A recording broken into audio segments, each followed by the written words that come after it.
I've got about 10 years sober out here in Los Angeles, and I've been in and around the program for probably over 30 years. The first time I made contact with the program, I think I was 17, my parents sent me to a place in Minnesota called Hazleton, which is supposedly one of the best and original rehabs in the country. I don't know. They were good, but it just didn't work for me. But the seed was planted, I guess. And funny enough, just a side note, that was the first place I'd ever heard the term king baby, which is something that Dr. Tebow and Sigmund Freud, and it's talked about a lot in prime time, or principles in application. So, and I amassed about, in my 20s, 5 years of sobriety. And I got it basically I went to a meeting every day, and I did prayer on my knees, but I didn't really do the steps, and I didn't have sponsees, or I did have a sponsor, but I was doing it half-assed, and I had a lot of good results. My life got really good for those 5 years, really good. Every dream that I had came true.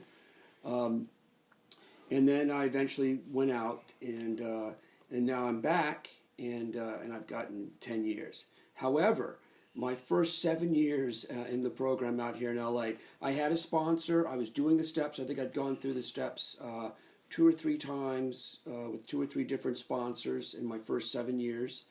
Going to meetings all the time. I thought I was working the program.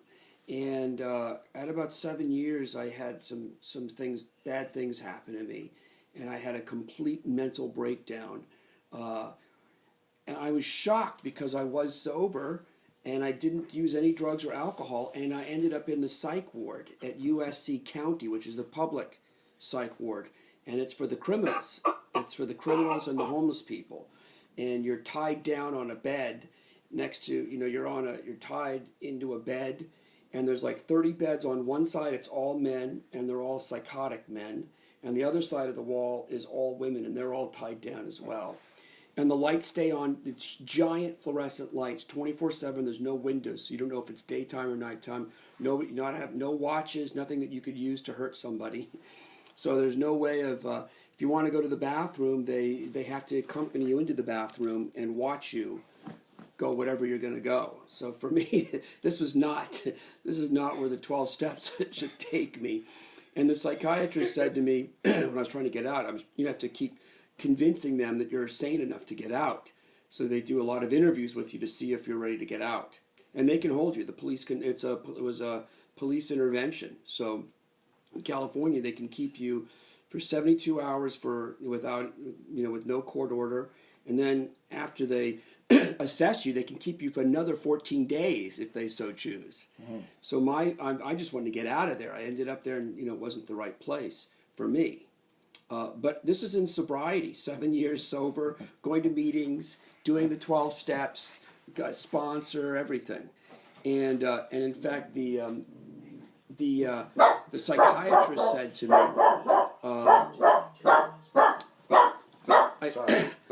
they wanted to force me to take Ativan, which is like Valium. And they said, it'll make your stay a lot easier here. You're anxious. I said, I don't want the Ativan. And she said, why? And I said, because I'm sober. I'm in a 12-step program. I don't want to take Ativan because it might mess my sobriety. And she looked at me and she said, well, look where your 12-step program got you. Mm. And she said, since you're going to refuse the Ativan, I have to mark that against you. And that's going to go against you when we come to assess whether or not you can leave. So but I wouldn't take it. I refused to take it. And so then they tried to make me, I wasn't doing bowel movements, so they want to give you a laxative. So I refused the laxative. And fortunately, because I'm a vegan, the laxative is in gelatin. So that didn't count against me. She wasn't able to count that against me, refusing my medication. But anyway, I did get out after 3 days, and was sober but psychotic. And that 3 days in there was a really bad experience and a wake-up call. The guy, and all the men are shoulder to shoulder. The beds are tiny, so you're literally touching the other guy's shoulder in the bed. And the guy next to me was a chronic masturbator. And he masturbated nonstop for 3 days next to me. Nonstop. He never slept, and he was always the bed was off his shoulder was always shaking up against my shoulder. I mean, this was the worst experience I ever had. There was a guy that came in, and there was a guy that came in for the Catholic Church, and he just comes in to distribute stuff, and he doesn't make eye contact with anybody. He just comes in to distribute, like, drop off Bibles and literature for the Catholic Church. And as he was walking by, he did a double take, looked at me twice, and he stopped. And he said, "You don't belong here, do you?" I said, "No, I don't. Can you help me get out?" And he said, "I can't help you get out, but I don't think you belong here. Good luck." And he laughed. So so I got out, and a friend of mine, and it was, the breakdown was terrible because I created my own show, and I sold my own show to National Geographic, a show that I starred in and a show that I created, and I was the executive producer. But I had a breakdown on the set, and I got fired from my own show. And that was amazing. We already shot 2 episodes. So usually once you're on film, they can't fire you. But they fired me, which is incredible. So, like I said, I was sober through all this. I'm going to AA meetings. I've got a sponsor. And a friend of mine, when I got out of the psych ward, a friend of mine took me to a primetime meeting. I can't remember which night it was, but it actually led me to Tuesday night with Big Frank. And I was introduced to a lot of concepts, and Frank's one of the original old guys. They don't care? Okay. Well, he's one of the original primetime guys, if that means anything. But anyway, so he introduced me to a lot of concepts that I'd never heard before, including some Bob Anderson audio CDs that I played in my car. And Bob Anderson spoke about having a violent mind and being sober for 4 years and going to meetings and doing the steps. And he still had a crazy mind. I'd never heard that concept before. I was told you go to meetings, you suit up and you show up, you sit in the front row, half measures are in the back, you get a sponsor, you do the steps, stick with the winners. I was always told, stick with the winners. Which is a crazy concept in AA. We're all there because we're losers, but so anyway, I thought I was doing it, and then I heard all these new concepts that you could be going to AA meetings, you could be doing all these things, and still have a crazy, or Bob Anderson called it, a violent mind. And little by little, I started realizing that, yeah, I'm sober, but I've got a violent mind. I'm constantly thinking of ways to seek revenge on pretty much everybody. Everything that happens in my life, I always feel disrespected. So I'm always looking for revenge because I'm disrespected.